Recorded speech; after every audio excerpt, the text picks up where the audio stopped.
Welcome to a special offering from Open to Debate, where this week we take a trip to Florida to participate in the championship tournament of Incubate Debate, an organization who, like us, wants to see a return of civility to public discourse. However, these are not professional debaters. These are students, middle school and high school students to be exact. After 2 days of competition, 90 teenagers were narrowed down to just 8. And in the final round, they all met to debate two challenging topics. Should college DEI programs be abolished? And is climate change an emergency? It was an inspiring trip, so we're excited to share the final round of the Incubate Debate Championship, where at the end, Open to Debate awards the winner a $10,000 scholarship. I hope you enjoy.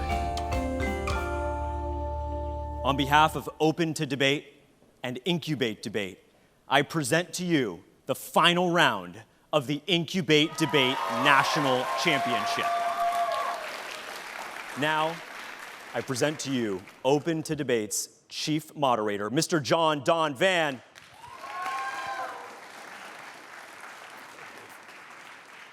Thank you. Hi, everybody. Wow, such enthusiasm. This is reminding me of, I went to a high school in New York City, Regis High School, where there were two cool things to be. Either varsity basketball player or a member of the Debate Society. I did not play basketball. I wanted to talk a little bit about why we're here from Open to Debate, and we're delighted to be. We are very big supporters of Open to Debate of something that is called argument. And argument, of course, gets a bad name often, especially nowadays, but we think there is something that is called good argument, and that is when people who disagree do agree to meet and to hash out their competing points of view and to do it with mutual respect, a respect for the facts, a belief that there are facts, and with a willingness truly to listen to what the other side is trying to say. Debate, for us, is that arena. And why is it good? It's because we believe that so much of the strife in the world is the result of misunderstanding. And this process, at a minimum, leads to better appreciation of where the opposing view is coming from. And that may do something to soften the needless extremities of polarization in our society. There's no expectation on our part that we can or even should agree with one another on divisive issues, but we should be able to expect that when we disagree, we can do so without having to hate each other. Does that or does that not put us in the same lane as the nonprofit behind today's National High School Debate Championship, an organization with music in its name, Incubate Debate? My role on loan from Open to Debate, which is to moderate, getting a lot of rhymes in here, is to set up the last couple of rounds. This tournament began with 90 students, and in just a few minutes, we'll be hearing from the 8 young students who made it to the final 2 rounds.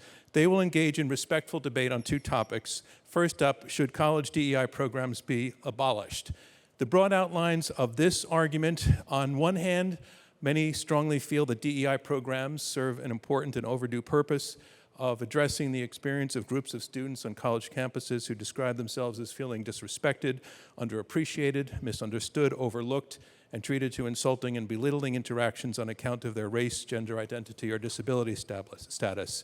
On the other side of those who think that DEI programs are not only unnecessary, but they address a problem that has been framed mistakenly, that they also cause harm, where they are seen by opponents of these programs as challenging free speech and free expression of certain ideas. As it happens, we're in Florida, where just last year, Governor DeSantis signed a law defunding DEI programs in public colleges and universities statewide. So this is timely. It is definitely local, but it is also national. This debate will take place in a roundtable format, and during the 20-minute roundtable, students won't be able to refer to or to take any notes. After the roundtable, each student will deliver a 30-second closing statement. And so we take on the question, should college DEI programs be abolished?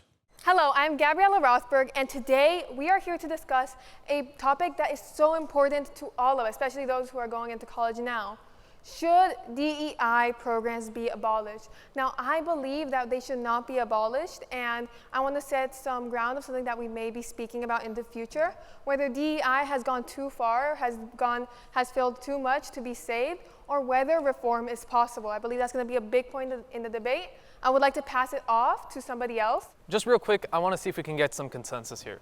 So do we all agree that there are certain DEI programs out there that are either antithetical to their goal or cause hate in some form? Absolutely. Absolutely. Yes. All right. Yes.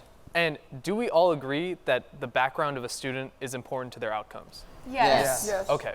All right. So we know that there are certain DEI programs that don't achieve their goals, but DEI as values could be beneficial. All right. So is there any reason to disagree with the values of DEI, diversity, equity, and inclusion? No, of course No. not. At its core, no. But the problem is in its implementation. So I'd like to point out, I'll bring up the example of Stanford. This is from the Lewis Brandeis Center on Human Rights Under Law. Stanford University's DEI program actually, for their staff, would separate white and Jewish staff and any white passing staff and put them in a room or a group called a white accountability group, where they would inform them about how they were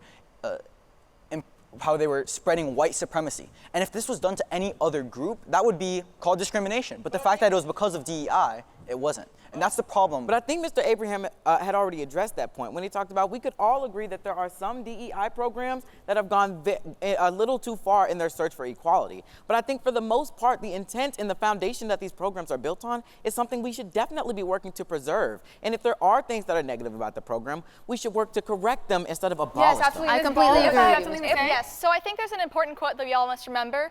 The road to hell is paved with good intentions. The DEI program started out as a way to help students, but it's not working. And I'd like to examine the phenomenon known as cluster hiring. So John Saylor with the National Association of Scholars published a study where he talked about this. Cluster hiring is where applicants must submit a diversity statement in order to be hired. And it's not just used in one DEI program, it's used in many around the country. And just for time's sake, I'll just list one. The University of California requires all business professors to state how they are dedicated to fostering creative enterprises with an emphasis on diversity and equity. If they don't know how, that can make or break their application. They're putting their diverse ability to satisfy diversity over whether or not they can actually teach business. I completely agree with you, Zol, and I'd like to go back to something Mr. Abraham said earlier, which is that we can all agree that diversity, equity, and inclusion promotes values that we enjoy. Diversity is good, and everyone should be treated equally. But the problem is with the implementation, as Mr. Ortega has said, and frankly, I find a problem with the extraneous amount of funds and resources that gets poured into these programs. Right. The University of California, Berkeley, that I believe Ms. Ball just cited, puts $36 million annually into these programs, and yet they're dropping African American enrollment.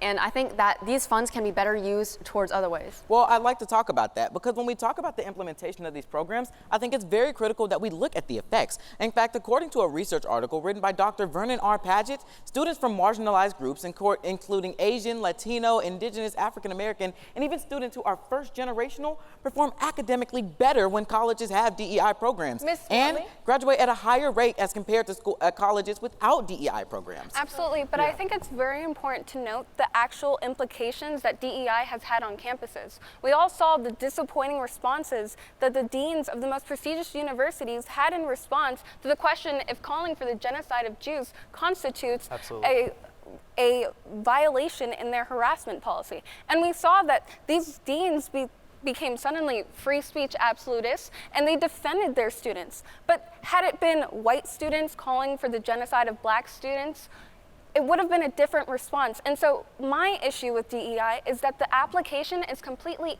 inconsistent with their ideals. And what I'd like to bring up is that, while diversity, equity, and inclusion are all values we should be striving for, DEI programs do it in entirely the wrong way.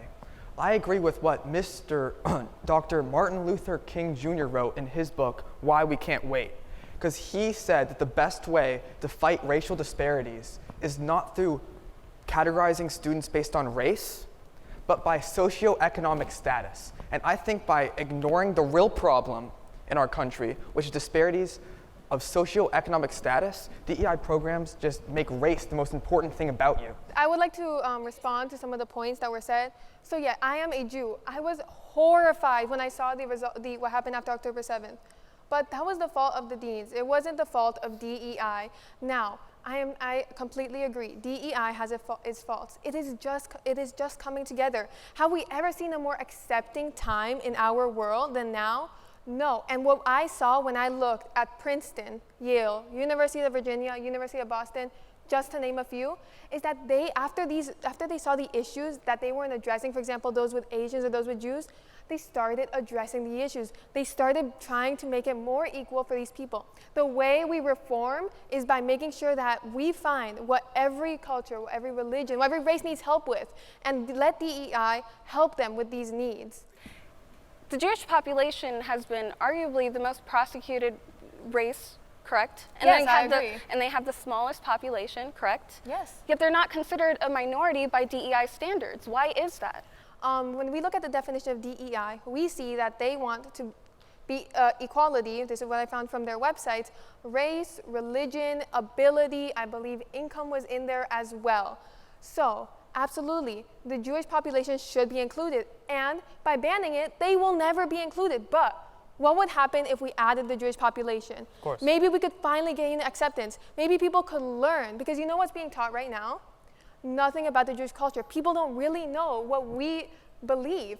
But if DEI does what it did with the other races and explains to people, we could build acceptance. Yeah. Mr. Ortega? Okay, Ms. Rothberg, you said that DEI programs are the solution. Do you have any proof that this has actually been happening? Mr. Bailey brought up a study, but I'd like to address a counter study. Boston University, October 2023. They did a meta-analysis on all studies on DEI and found that only 1 in 8 of those studies used randomized design, meaning that 7 in 8 of them can't actually, the conclusion isn't valid. And also 1 in 3 of those studies didn't even have more than 1 training session. Again, meaning they can't come to a valid conclusion. I don't know specifically what the outlines were for that study, but I can say overall, the studies done on DEI haven't come to a conclusive result, meaning we shouldn't be funding them. Yeah, Well, Mr. Ortega. I actually did not know that information, so I'm actually happy that you brought that up. But I'd like to respond to some points made by Ms. Watley and Mr. Gibberman. When Ms. Watley, when you made the claim about how DEI programs are so like separatist, and they do look at race and everything, I'd like to refer back to a quote by Laura Laney's president and CEO of the Inter-University Council. DEI programs are for everyone. They're for students with disabilities, veterans with PTSD, students who are minorities, and students who are new Americans who may need a little extra help due to language barriers and cultural differences. These programs are not just for separate groups. They are for everyone to help them with their specific needs and their specific difference. And Mr. Gibberman, when you were making your quotes about how this is not effective to deal with racial inequity, I completely disagree. The Ohio State Law Journal has proven that DEI programs, that colleges with DEI programs have an increased rate of racial diversity. And this is important because, as the National Bureau of Economic Research has even quoted, understanding whether racial attitudes are malleable is critical to understanding and dismantling the underlying causes of racial discrimination. I completely agree with you, but I'd like to respond to... Can I please respond to Mr. Bailey because he directly refuted me? I think it's very important that we note Incubate doesn't have a DEI program, and we can look across the board that we have a very diverse panel here of students. We don't need DEI to have diverse programs in schools. And it's also important to note that DEI is not just about race, but it's also about viewpoints. We see that as campuses across the nation are banning certain guest speakers, such as Ben Shapiro, for instance. He was banned from around 3 or 4 universities on the grounds of DEI claims that his speech could possibly threaten students. And so even having free speech conversations where different viewpoints are allowed is too much for DEI to handle. So I heard a story about a young woman, a young white woman, who was interviewing to become a teacher's assistant. And her professor that she was interviewing to work with told her that she had all the credentials and she would be the perfect TA, except for 2 things. She wasn't challenging her whiteness enough, and the fact that she believed there were 2 genders. This was her political view, that she believed there were 2 genders, and because of this, she was not denied a job. That is not allowing diversity of viewpoints. So I'd like to respond to a couple arguments that have gone. Mr. Ortega, you mentioned the lack of research on DEI. You are absolutely correct. In fact, the Heritage Foundation in 2022 posited in their own study that their study on DEI was actually the first comprehensive study on multiple DEI programs across America. DEI, as Ms. Rothberg stated, is a very new program, and so we actually don't have substantial data to prove that there's been discrimination rates within DEI. Also, to Ms. Rothberg, when you mentioned anti-Semitism, we can look to Baylor University's DEI program that they've used in the past year, using anti-Semitism webinars to open up conversations to how Jews can overcome the implicit biases. Exactly, and I would like to add on. One last thing real quick. Ms. Ball, you mentioned DEI statements and why they're a problem. Yes, sir. But how do professors normally get their job in the first place? What kind of questions are they asked when they get interviewed? So they're asked questions on what their experience is and if they know how to do their job. I'd also like to state that it has been proven that these statements do nothing. Dr. Christopher Ferguson showed that these diversity statements do not enhance student success, and they do not enhance DEI issues. But do they not select professors that actually believe? Ms. Rothenberg has been meaning to ask a please question. respond to him, and then please go. He also directly refuted me. Could I respond later as well? All right, Yes. yes. So firstly, All right, yeah, Ms. Ball. there may be some professors that want to learn more about DEI, but they aren't able to. So because of these diversity statements, the only professors that can get jobs are those who are already educated. If you really want DEI, don't you want everyone to be able to have the chance to learn and not just those who have had the fortunate ability to already learn? No, I would like the professors that are coming into college campuses to agree with the values that we cumulatively agreed here on this roundtable. Exactly. I think she deserves the opportunity to speak for It's okay, Mr. Ortega, let him refute. After You that, said that we'll there pose wasn't a question. conclusive evidence about DEI programs, but the problem is the burden of proof is on the negation, because you're saying that they shouldn't be abolished. So you need to show us that they're actually effective, and we just haven't seen that yet. Because the problem is, look at University of Michigan, I believe. They're paying their director over $400,000 a year for DEI. Yet we don't have conclusive proof that it works. Why are we spending all that money on something that we aren't sure works? Mr. Ortega, I'd like to add on to, I'd like to add on to your point about the University of Michigan and reflect something that I've heard from Ms. Ball, Mr. Bailey, and Ms. Rothberg, is that the most important part of diversity is diverse viewpoints. And something that we don't see in college more often is lower income students. The University of Michigan currently has a $30 million annual DEI budget. $30 million. If they took that money and funded low income students to actually promote diversity, they could fund over 1,700 student success. But Yes, Ms. but Howie. Ms. Rothberg has been ignored quite some time. Yeah, Ms. Rothberg. Ms. Howie, exactly. If we can use that DEI money into DEI, because for example, DEI actually also includes low-income students. But I think we have been going in circles a bit. We can all seem to agree that DEI, one, should not go against the law, because like what Ms. Ball said, DEI shouldn't affect who is hired, because that is against affirmative action. Yes. So DEI should follow the law, and DEI should include even everybody. Right. But this is my question. Because we believe it can be reformed. What makes it go past reform? And before you answer that question, I would like to answer to what Mr. Ortega said. Yes, like Mr. Abraham said, this is a very new program. But when you look at these websites, for example, when I looked at the University of Virginia, I saw videos of people who normally wouldn't have a platform, or people wouldn't see their videos on YouTube about feel included, telling their life story on a college platform where everybody would have access to it. This is a direct example of something good. Now, if you could answer my question, if you want me to repeat it, I can. From the other side. Ms. Roth, there's a very important point Ms. Howie said, which is diversity of viewpoint. But I want to ask you, where does your viewpoint come from? Like, how did you form your beliefs? Through research and experience. Through experience, right, okay. So do you believe in a religion by any chance? Yes, I'm Christian. Okay, where did that originate from? My parents, my family, my environment. You were born into it, correct? Okay, so that's part of your identity. It was something that you were formed into. It wasn't an active choice that you made.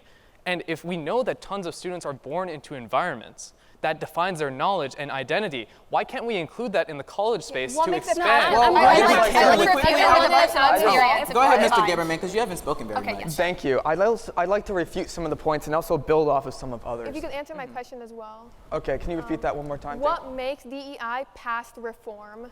Yeah, so what I think is wrong with DEI and why it needs reform is the basis of race, sexual orientation, and gender as the measure of a person's need.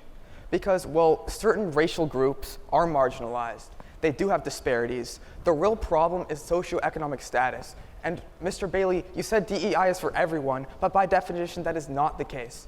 Because we can't ignore the fact that there are well-off people from usually marginalized groups. And there's bad-off people and lower socioeconomic status from the groups that aren't helped by DEI programs, So like Jewish people. Really quickly, I have an answer for that. Ms. Wiley hasn't had an opportunity to speak. Mr. Abraham, you made an extremely slippery slope argument. You cannot dictate someone's knowledge simply based off of where No, they come from. And that but is it's the a twofold problem, thing. if I may. Of course. That is the problem with DEI. It says that based off of where you come from, what you look like, this is what you know, and this is the position you are in. And that is the problem with DEI. It is not only immoral, it is un-American to assume what someone's beliefs are and what someone's knowledge level is simply because where they come from. We have to have a merit-based system where we can look past our looks and look through our minds. I'd like to bounce really quickly, I want to say this and then pass it straight to you really quickly. Mr. Ortega said something that really stood out to me, and I'd like to address this like very quickly.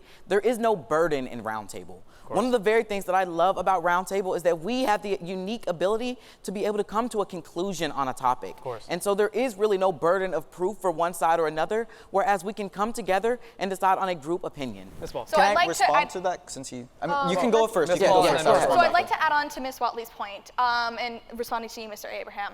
I think the fact that we live in a globalized world where we can talk to other people on the other side of the world with just a phone, I think that oftentimes how we were raised doesn't impact us. You brought up religion. My own religion, I'm a Catholic. I'm not Catholic because I was raised Catholic. Right. I left. I talked to the world. I talked to people on the other side of the world about their religious views, and I made an educated decision to be Catholic. And this also applies to other things. We are able to talk to people from anywhere. I can fly out to another part of the world very quickly, and I think that not who we were raised by doesn't impact our views anymore, not in this modern day and age. Well, I'm not saying that background is entirely what our views are made out of. They're both rationalists and empiricists.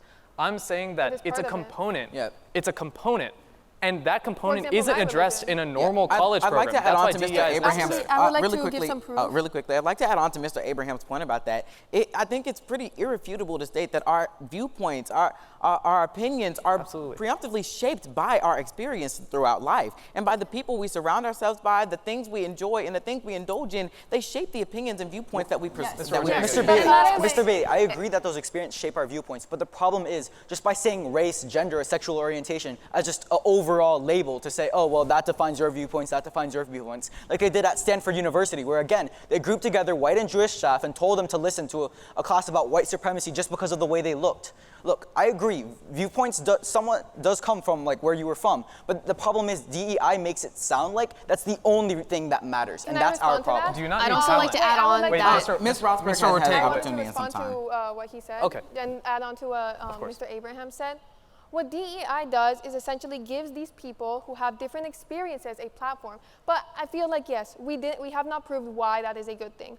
Different experiences are always important, learning at different viewpoints. Like we debated today, should Incubate assign sides? We were debating this because we thought everybody should be able to look at different perspectives. And by allowing these perspectives to be on the DEI website, everyone's looking at it. Let me give a quick personal story. I'm a Jew, and if my mom and my dad did not teach me about all of these things, did not put me into Jewish programs, I would not have known about everything that's happening in Hamas. I would not have done the research I know. Absolutely. I can probably tell you that I am very well informed on what's happening. I knew the second that October 7th happened, and I can tell you that my viewpoint would be very valuable in a DEI setting. Right.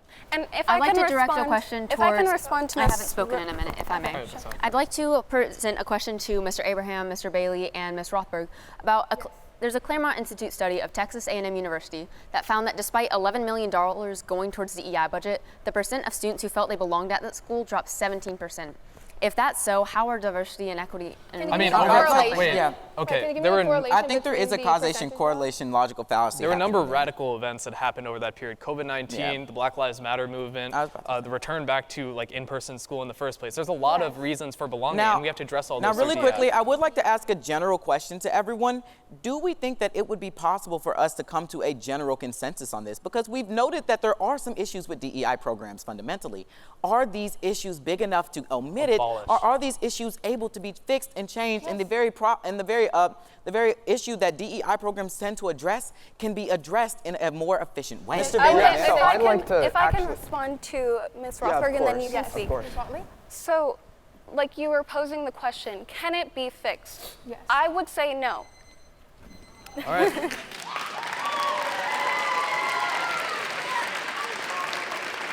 It's time for our closing statements. Throughout this debate, something that we've been attempting to do is find a conclusion. And the biggest thing that I think has been notable within this argument is that there is a possibility for change. The foundation of diversity, equity, and inclusion programs is to help people. It's to promote diversity, to support those who need a little extra help, and to help everyone be their best self. Our differences are what make us special, and these programs help to bring out and support our differences. What was said in the last speech is something that I haven't seen in this roundtable before. We were so close to a compromise. I would say maybe even 10 minutes away. And what we can see is that DEI has a possibility of reform. I walked into this debate thinking DEI is bad. Well, not this debate. I walked in yesterday morning thinking DEI is bad. But now I know it's good because there's a possibility of reform. And as a Jewish person myself, I can tell you that I would love to see this happen. I would love to see everybody accepting DEI and get a platform. Thank you. When I look around this room, I see many different colors, different faces, different shapes. Note, without DEI. We don't need DEI to have outcomes that produce diversity, equity, and inclusion. The problem with DEI is that it won't look past what you look like. Instead, it'll judge you simply based off of that. But I see more than that, and I see what everybody can do and their abilities. That is the problem with DEI. DEI. To restate what Mr. Bailey said, we were close to a conclusion. And I believe that DEI has too many fundamental problems to fix it without abolishing it. Because diversity viewpoint is important. And as Ms. Watley said, we can't view someone based off of what they look like. We have to be merit-based. And if we take the money that's going towards DEI programs, which is over $1 billion annually, and funded low-income students, we could have diversity of viewpoint. We could promote true diversity. Thank you. I'm a champion of viewpoint diversity. But if we concede in this room that viewpoints originate at least partially from background, we know we have to represent those challenges. Ms. Ball, you talk about DEI statements, but the truth is all kinds of subjective measures are used to judge professors. And Mr. Ortega, when you mention your DEI evidence and research, we also know that merit is a portion of DEI programs, but it is secondary to identity. But identity is a part of our viewpoints. So why can't we represent it? Thank you. I'm glad that we can compromise and recognize that some DEI programs have taken a step too far. But what I cannot compromise on is the fact that DEI programs are wrong, because when a college is trying to help a student in need, they should ask about their problems, not the color of their skin. Because the color of your skin is not a complete picture of each and every individual, and each and every individual is important in their own way. Thank you.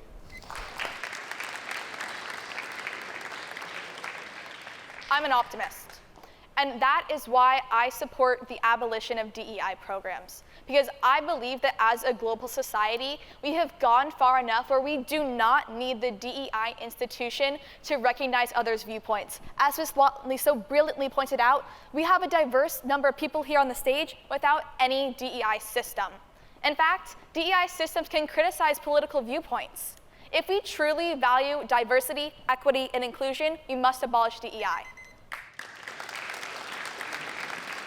Mr. Bailey, I recognize the possibility for change, but my problem is that we already have effective tried and true methods like giving scholarships to low-income students. So when we're spending millions and millions of dollars, paying somebody $400,000 a year to be the director of DEI, yet we don't even know if it's worked and we're still hoping for reform, that's a problem, because there's better ways to spend that money. Look, I recognize that maybe in some ideal world that this could work, but in the current world, it isn't. So instead, let's take that money and use it for things that work. Thank you.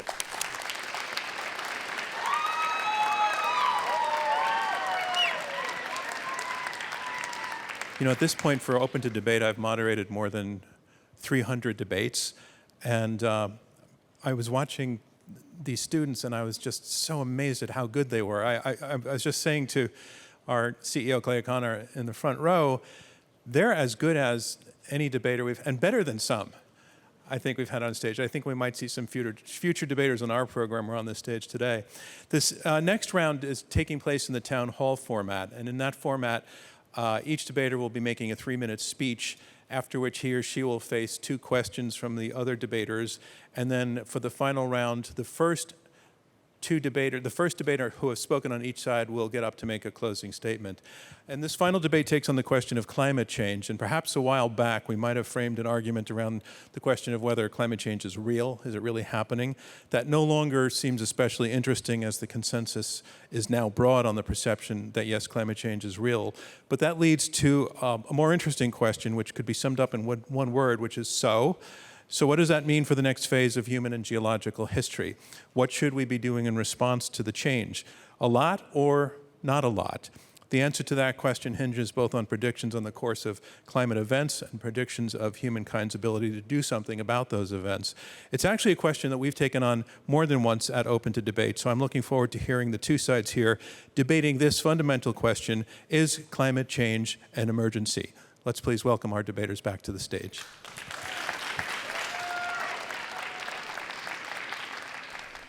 The 100% real and totally not a made-up character from the newsroom, Will McAvoy, once said, "The first step in solving a problem is realizing there is one."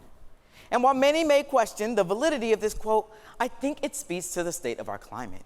So in the sense of first realizing there is a problem, I stand in firm affirmation of the statement: there is a climate emergency. Let's first start by creating some clear constraints for what is and isn't an emergency. Oxford Dictionary defines an emergency as a serious, unexpected, and dangerous situation, often requiring immediate action. While alone, this definition reads like simple words on paper, when compared with the words of 270 different scientists from 67 different countries collaborating on a UN climate report, this definition takes a more literal meaning.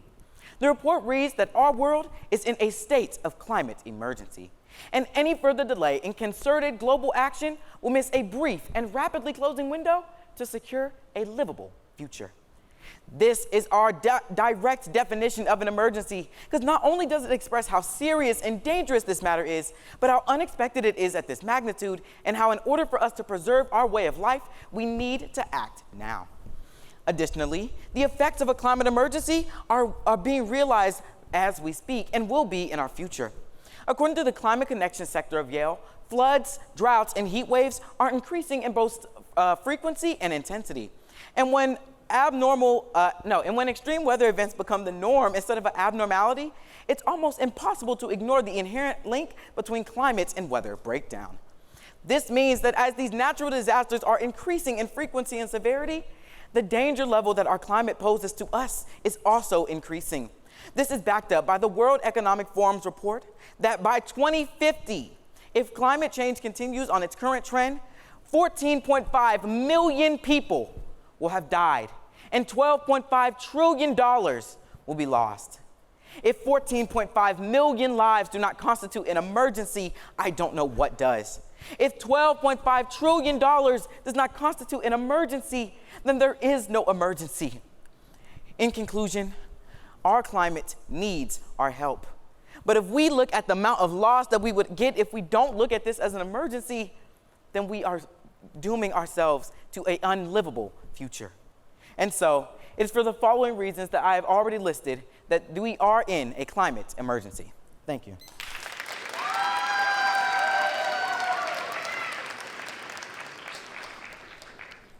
Are you aware that the Environmental Protection Agency lists that the amount of droughts between 1900 and 2016 has remained roughly stable?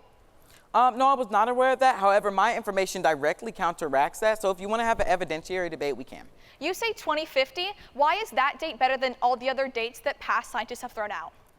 I chose that specific date because that is within our livable timeline. And as those dates are also still very recognizable, this one speaks to us specifically into the state of an emergency because we will live to see that. Well, I will say dates have been thrown out like 1985, 2000, 2012, and 2016. Why is your date more credible than those past false dates? Because climate change is a currently evolving problem. As we release more fossil fuels and our climate continues to evolve, there will be more dates. They're not false. They just didn't have enough evidence.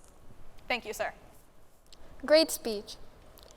Are governments acting on this climate change? Yes. So why would we need immediate action if the action is already happening? Well, I'd like to point back to my World Economic Forum report because that was published on January 21st of 2024. After they've already acted numerous times, this issue is still current. But are these policies, have they started yet? A lot of them have. Yes, for the but vast have the ones majority. for the United States, when were they, do you know exactly when they were enacted? I'm not sure. However, if there hasn't been any enacted between January 21st and now, then they are still within that time frame. But don't they have until at least 2030 to cut down to 50%? So is this makes it not an emergency because we have time? The World Economic Forum report that I cited knows about, like, it took into account that specific doctrine.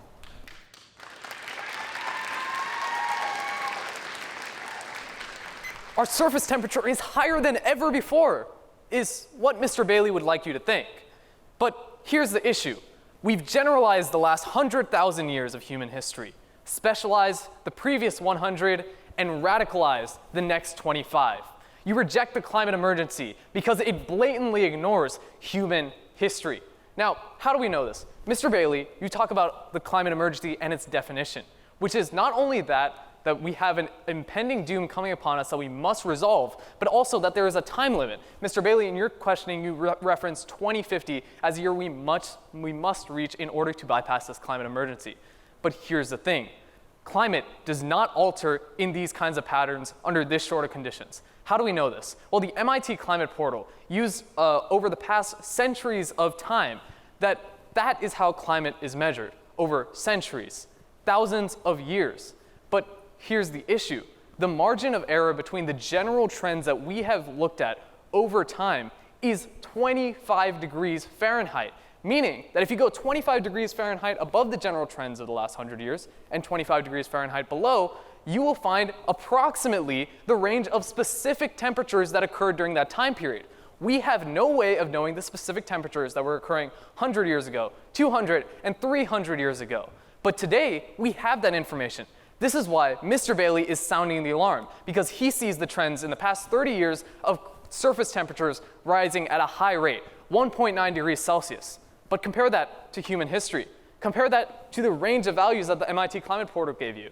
And what you see is that's actually lower than it's ever been within 300 years.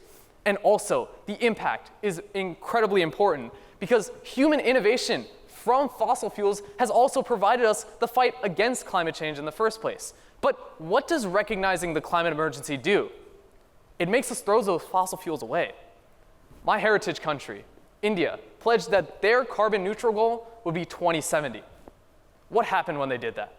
They were criticized by the United Nations for setting a goal so late. But we know that human history tells us that that goal is completely achievable because of human innovation, because of the cycles of climate, and because it is completely possible and impending doom will not reach us by 2050. We know that climate is based on the geologic patterns we've seen over the past hundreds and hundreds of years. So why are we sounding the alarms now? Well, it's panic over the past 30 years of human history. But if we can't rationalize time before that, how can we make nuanced arguments in this debate?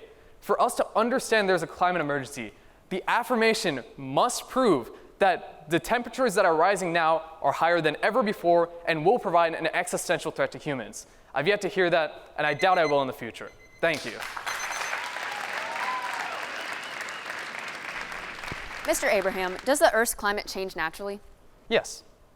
And are humans' actions worsening this climate change? Humans' actions have contributed, but it's a short-term goal. What I'm saying is that the climate has changed over the past 30 years, but based on our knowledge of climate cycles, it's not anything that's going to put us into an existential threatening state. Are you aware that NASA states that our current rate of warming is 10 times faster than the average rate of post-Ice Age warming? Here's the thing. We have no way of knowing the specific temperatures of post-Ice Age warming. Only the general trends. That's what boreholes tell us. They don't tell us the specific temperatures that we know today, whether it's 80 degrees or 90 degrees on a certain day. You do realize that the current temperature isn't the issue, it is the rapidity, as Ms. Howie was explaining. Right, but we only know that the rapidity is a problem based on our context of previous temperatures in the But past. that's simply not true, because through the use of ice caps, we can see that in the past millennium, there hasn't been this fast of a rate of global warming. How do we know that information? We know that at looking at the carbon levels within ice caps from millenniums ago. And those show general trends. They did not show specific temperatures. They show the amount of carbon, therefore they show the amount of carbon, therefore they show the amount of warming at that set but time. But you're comparing specific temperatures to generalized trends, and they simply don't match up as well. But that's simply not true, because we can see since 1850 that there has been an extreme another generalized trend. We didn't have technology to measure That's simply climate not true. You're ignoring the fact of how useful ice caps have been. Thank you. Right. Thank you all. What will it take? As we continue this debate, I'd like to ask you, what will it take for you to realize that we are in a climate emergency? Not only to my competitors, but to the audience as well. The first reason why we are in a climate emergency is because the rapidity of the global warming that has been occurring since 1850. NASA, through the use of ice caps, have seen that since 1850, there has been an increase of a total of 140 million ppms of carbon dioxide in the atmosphere. That has never been seen before. See, Mr. Abraham liked to dismiss the way in which this information was found, but it is highly credible. Through the use of ice caps, scientists were able to detect the levels of carbon dioxide within the atmosphere at a set time, millennium ago. Using that information, we can see that then there were not the same level of carbon dioxide in the atmosphere as we're seeing now. But what are the effects of carbon, excess carbon, in the atmosphere? It's global disasters, natural disasters. A study by PNS.org, a scientific research journal, explains that as global temperatures continue to rise, so will the intensity of natural disasters, as Mr. Bailey was explaining. Specifically, let's look at hurricanes.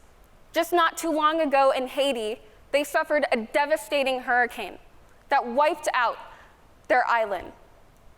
See, Mr. Abraham explains that in order to address these issues, we must put energy and burn more fossil fuels so we can adapt to the environment. But that's no solution. We must address the real issue, and that is human-caused climate change. It is an emergency that we must address and realize. And so again, will it be another natural disaster that will make you realize that we are in a climate emergency? What will it take? Thank you. All right, so what's the link chain from increased temperatures to increased natural disasters?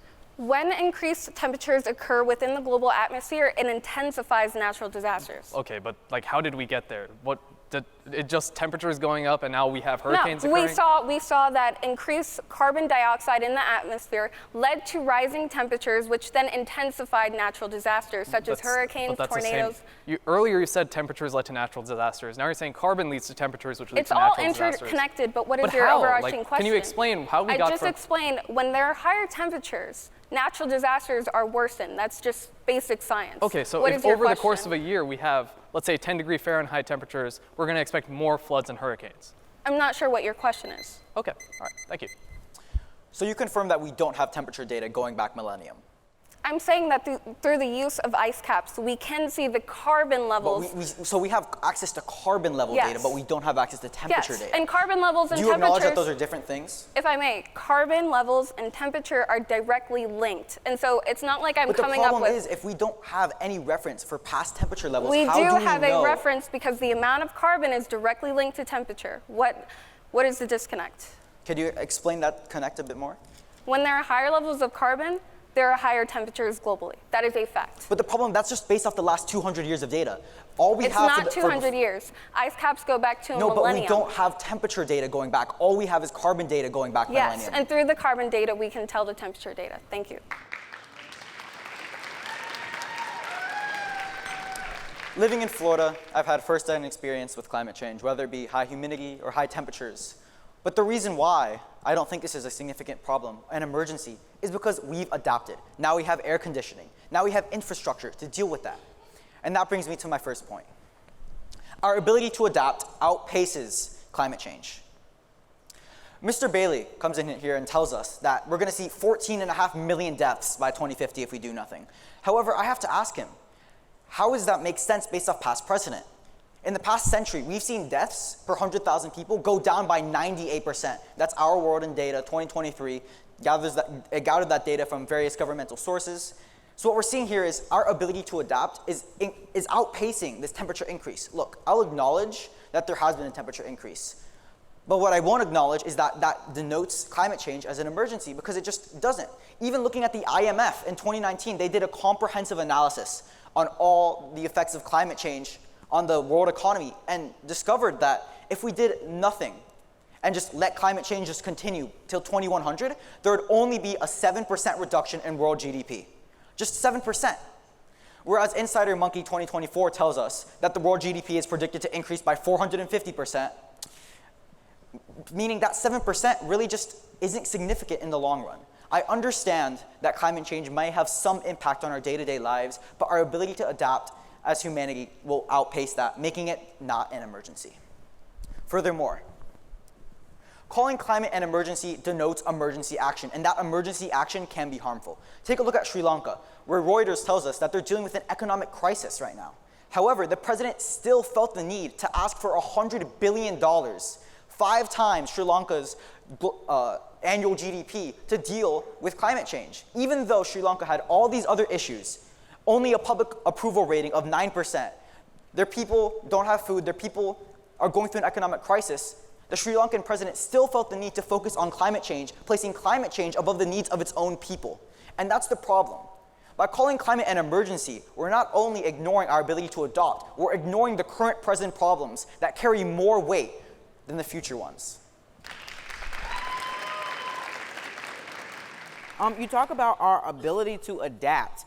However, is the problem with our ability to adapt that we aren't able to adapt fast enough, as Ms. Howie has already previously I would mentioned? disagree. Deaths are down 98% since in the last century. I would argue that's quick adoption.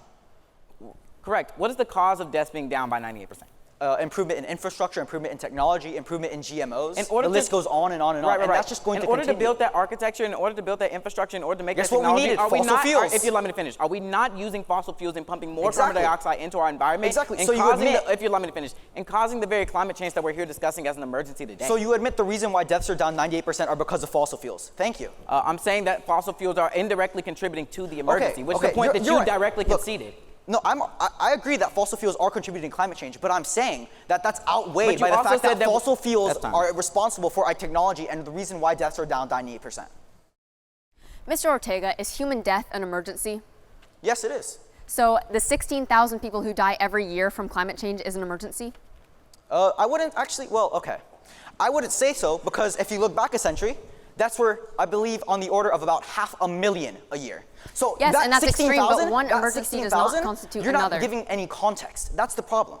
Yeah, and the World Health Organization estimates that 250,000 people will die per year.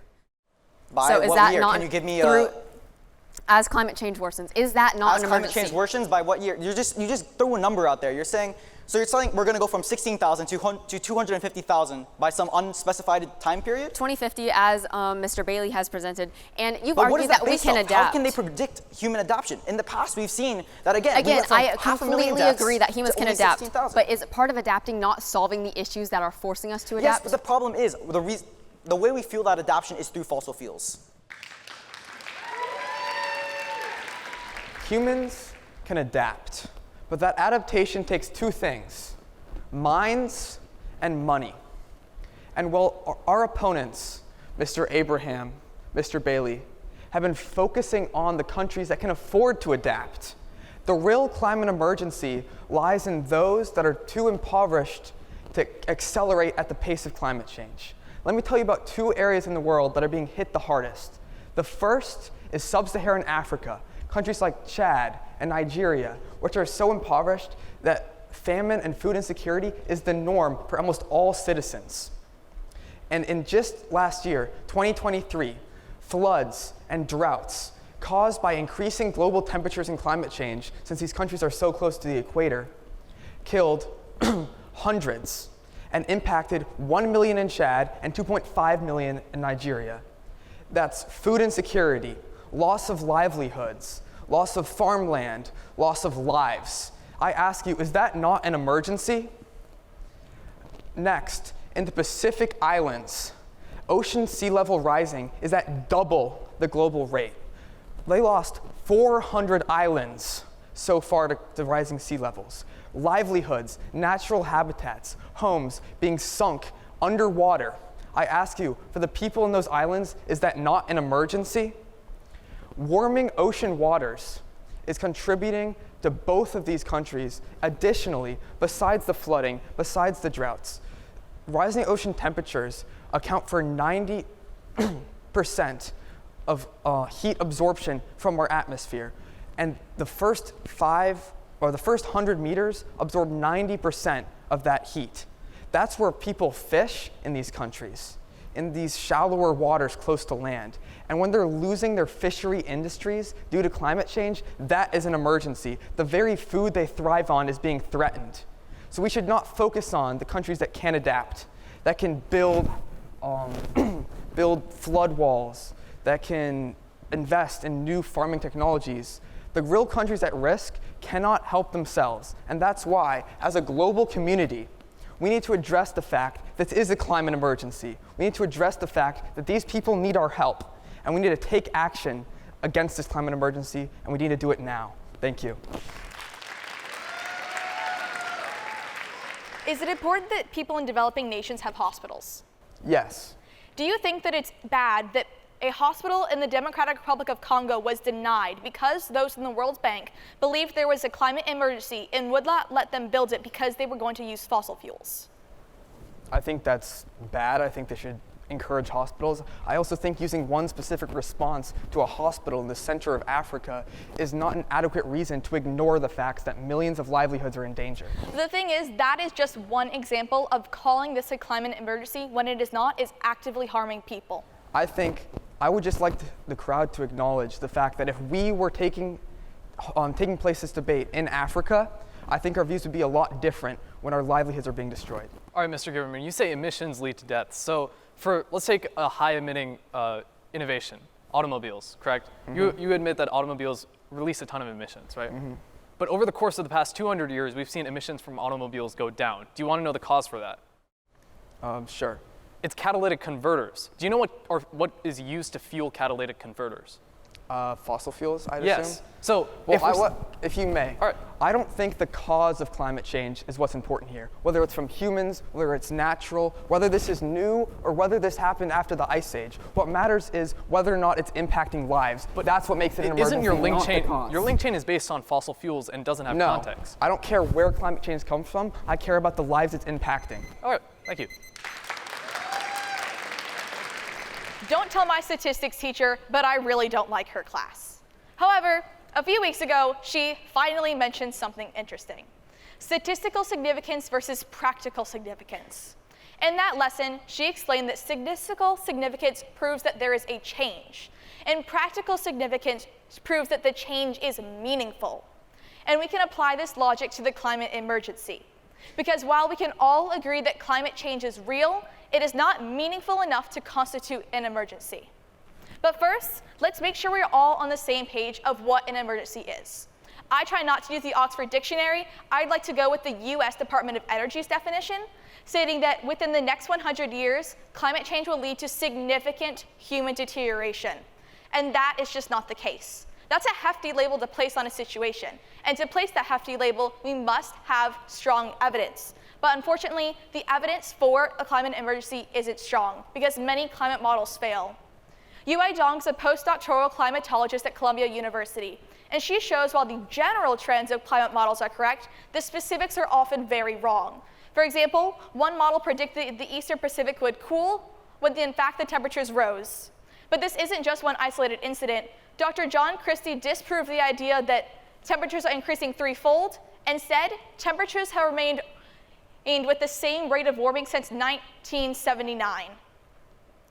But when their climate models fail, those who advocate for the climate emergency bring up another thing: extreme weather events.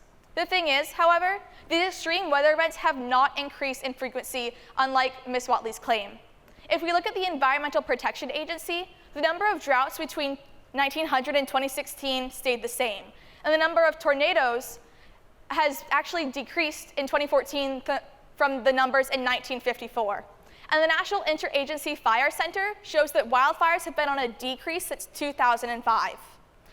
Climate change can be scary, and extreme weather events can be very scary. I know that. I've huddled in our lockdown room enough times thinking a tornado was going to barrel my house down.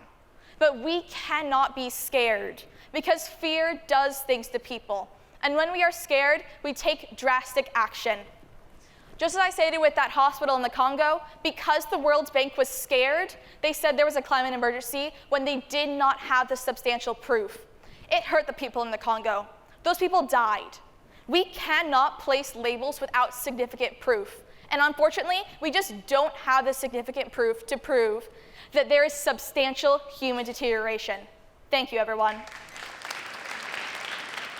So you challenge the idea that weather events are at a higher risk now than ever before. I do.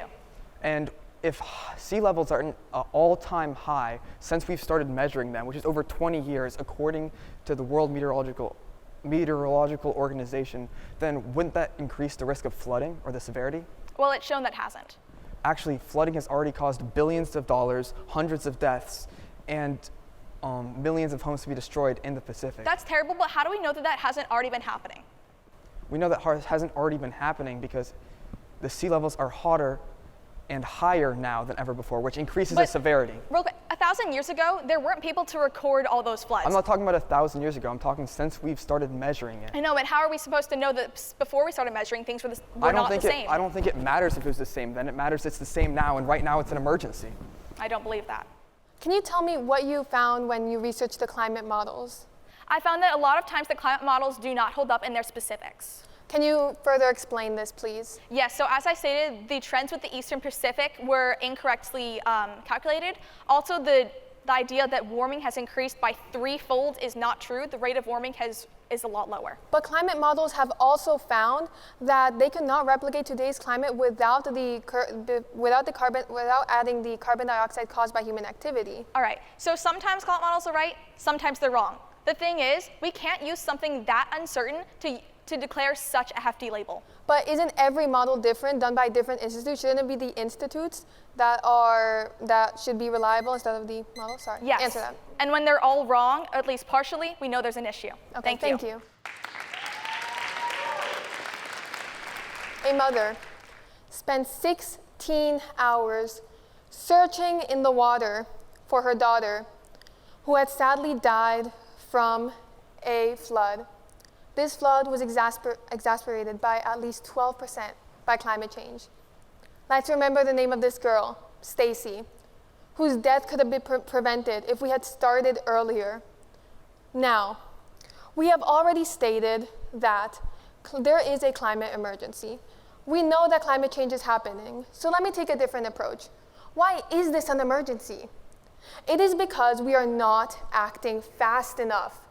Governments, corporations, and people are not changing their ways. You might be thinking, Biden has promised to decarbonize the electrical system by 2035. But let's look at the logistics. It takes at least 6 to 8 years to get boots on the ground for this. Why is this a problem? According to The Guardian, by 2030, if we don't reduce our carbon emissions by 50%, we are going to experience mass immigration, the death of our coral reefs, the death of our fishes. Yes, maybe here we will not see the effects, at least not until much later. What about the developing countries? They will feel the effects. They will feel the effects, and we don't have this time limit. Biden's plans are taking too long, and the US needs to start leading.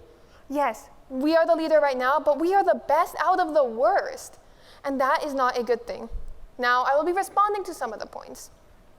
Mr. Abraham, you said that looking at the ice caps isn't a reliable way to determine climate change. And yes, maybe you could be right. We also studied sediments, pollen, tree rings, and other things like that. But let's look at the climate model. A climate model that was conducted and published said that when recreating the current climate, it could not be recreated. Now, why is that? Because they didn't add greenhouse gases. And when they added greenhouse gases, they could see the climate that we have now. Yes, Ms. Ball, we do not see it here. But you know where they do see it? The polar bears. The people who are living in the Antarctic, who everybody knows, at least one friend who died because of a melting ice cap. And I sympathize with the people who couldn't get a hospital. That was wrong, and that should never happen. But you know what? The reason we have an emergency is because first world countries are not making the stride to be carbon neutral. It is first world countries whose responsibility it is, not countries that need to help their own people that are developing and are not even the main source of this. We are the main source, America. And it is time to acknowledge that it is our fault for this climate emergency, and that's what makes it an emergency, the inactivity. Thank you.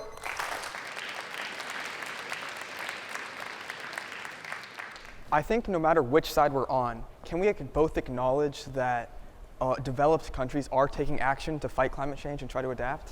Yes, they are. For example, I can tell you the country of Colombia has actually put something on their cars, which means that they can only drive on certain days to try to reduce the carbon emissions and the amount of traffic. But don't you agree that the reason these countries are all taking action is because they've declared climate emergencies? Exactly, but I do not agree that it is their responsibility. I think it is the responsibility of us, the responsibility of China, the responsibility of India, those who are actually the problem.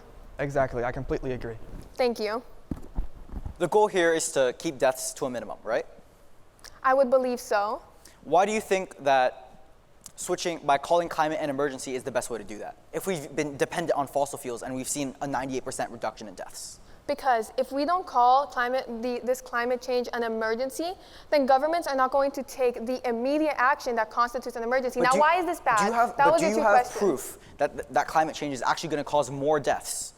Yes, because if we don't reduce our carbon emissions by 2050, we're going to experience mass immigration, the loss of fish. Can you give me numbers? You're just saying mass immigration, loss of fish. I need numbers because I'm giving you numbers. I cannot give you an exact number of the people that will die, but we know what the effects of mass immigration, political destruction, So you're not sure how many floods, people will die, but we've seen that with fossil fuels.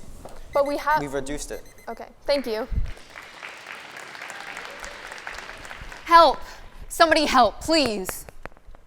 Looking down, all I could see was the 4-inch nail jabbed through my foot, pinning my shoe to sensitive flesh. Now, I'm not sure how many of you have stepped on a nail, but I would recommend doing just about anything else, except maybe going to the DMV. But that heinous situation was an emergency. I spent weeks limping, dozens of bandages, and a tetanus shot. It was a terrible experience. I wouldn't recommend it. But our current climate situation is much like my own struggle, except instead of one person being affected, it affects me, you, and every single person around this room. We are facing a climate emergency, and it is not just going to affect our own ecosystems, but human livelihood. Let me be clear. We're not here to discuss whether or not climate change is happening. We are here to discuss the urgency. A climate emergency is a situation in which urgent action is required to reduce or halt climate change to stop irreversible damage. You can't deny that the dramatic climate changes are happening right now. But is it truly an emergency? A study by NASA shows that current warming is 10 times faster than the average rate of ice age recovery warming. And we've lost an average of 279 billion tons of ice per year for the past 20 years. We are facing a catastrophic climate emergency, and we must act now. As Mr. Abraham has pointed out, throughout our history, the Earth has cycled through warming and cooling periods based off of changes in sunlight, rotation, and other natural figures. But these changes aren't enough to cause the dramatic warming we've seen, like full-blown ice ages. Instead, they trigger feedback loops that magnify their effects. Feedback loops that are currently being activated by human-caused warming. If we do not stop these feedback effects, it will be too late. We will not be able to stop our dramatic climate emergency. If we do not stop, these feedback effects, we will never be able to come back, and it will make our current 1.1 degrees of warming, Celsius, that is, look like child's play compared to the 8 degrees Celsius that will come. This is an emergency, folks, and we desperately need to solve this issue. Please, for the sake of the 250,000 people who will die every year if we do not solve this emergency, let's recognize this. Let's solve this. Let us force our government to invest money into clean energy options, into nuclear energy. Let us work together as a whole, as a world, as a country, as America, China, India, as Ms. Rothberg has pointed out. Let us work together and solve this problem. Yes, there is a climate emergency.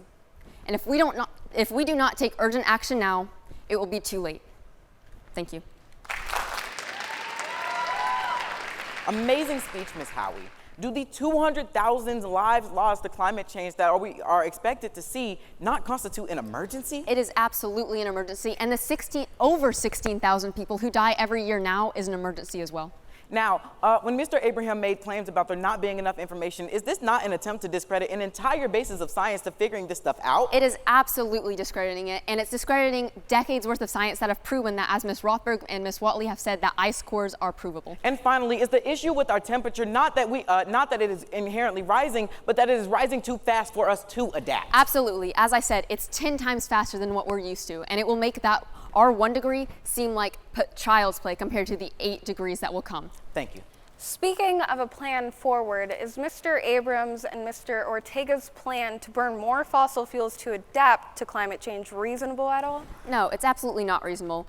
Nuclear energy is cleaner and it is cheaper. We can see France, which relies 70% on nuclear energy, has 50% less costs and has a sixth of the average emissions for each country. Right. Nuclear energy is the better solution. Absolutely. And to respond to the issues of energy in developing countries, we should really address the countries who are producing the most amount of emissions, correct? Absolutely. And I feel like you're getting at China specifically here, which has 3 times the emission that America has. And it's important to put trade embargoes and work together because we're allies with China and we can reduce it as a whole. Again, we need to work together. Thank you. Today, I'm a skeptic. I want to make it clear, though. I believe that the climate has rose over the past 50 years, but I do not believe this constitutes an emergency. I want to point out 3 clashes in this debate. First, global warming. Now, Ms. Watley has told you that the 104 ppms of carbon rising over the past decades have proven that climates will rise as well, and the 1.9 degrees Celsius of rising we've seen is abnormal. But look back to my own evidence, where I tell you that we simply do not have enough to tell us that this is an extreme event. I'm not saying the science is wrong. I'm saying we don't have enough science. That's why these claims can't be made. Second, human lives. Mr. Giberman, you give us the 16,000 statistic that tells us all these lives that have been lost from climate change. That's a big amount. But Mr. Ortega tells us 250,000 lives were lost just a century ago. That's what Mr. President Trump would call huge. That's the difference in this debate. The human lives are very clearly on the climate emergency side, or that there's no climate emergency. And finally, on natural disasters, Ms. Ball refutes Ms. Watley by proving the link chain between global temperatures to natural disasters and telling us over the past century they've decreased. When we don't know the link chains and we don't know the science, we can't rationally know that there is an emergency. So I ask you all, let's not declare it and find better solutions by solving our short-term issues, but not sending us all into disaster. Thank you. While there's been a lot of deliberation in today's debate, there is one thing we can all agree on, and it's that the affirmation has won by a long standard. I'd first like to address the point made by Mr. Abraham about us not having enough information and not having enough science. Mr. Abraham, we've been monitoring our climate for years now, using multiple different forms of science, as Ms. Watley has pointed out, like ice caps, in order to get this information and gather this data. And this attempt to discredit this entire basis of science is completely unprecedented. Additionally, Mr. Ortega argues Mr. Ortega argues about our ability to adapt, but as Ms. Howie has already stated, it is not about our ability to adapt to these temperatures, but how fast we can do so. And as they are rising exponentially, as we create more infrastructure, as we create more technology, we cannot adapt fast enough. And that is a fundamental piece of this argument today. But I'd also like to address something said by both Ms. Ball, Mr. Abraham, and Mr. Ortega about the amount of lives lost. Because the most current statistic we have in this entire debate is in favor of, by 2050, 14 million people will have been dead as of January 21st, 2024. As of right now, we are living in a time where we have the means and the ability to save lives. And while we argue whether or not it's an emergency, people are able to die. If 14 million lives lost is not an emergency, then there is no such thing as an emergency. Thank you.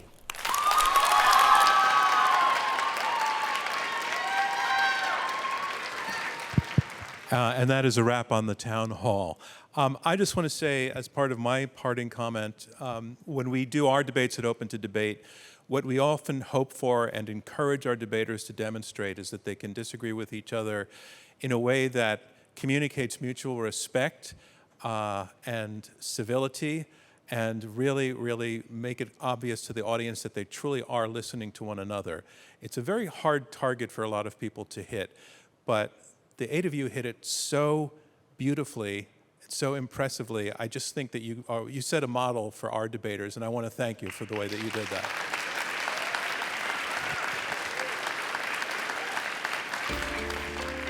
Ladies and gentlemen, please rise and join me in congratulating the 2024 Incubate Debate National Champion, Brianna Watley! Brianna, we are so honored to award you with scholarship of $10,000 heading off to college. Congratulations. Thank you so much. Congratulations.